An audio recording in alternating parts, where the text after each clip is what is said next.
Rooms, good morning. Hello. Good morning. How are you doing? I'm well, thank you. What can I do for you? My name is Finiyasi. Finiyasi Mhlongo. Yes? Yeah.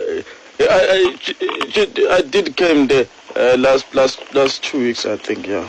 I wanted to circumcise. Are you listening to me, ma'am? I'm listening, yeah. So why are you just quiet? Okay.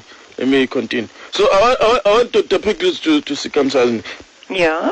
Yeah, so I'm asking. Because when I was there, I saw you were answering the phones. Mm-hmm.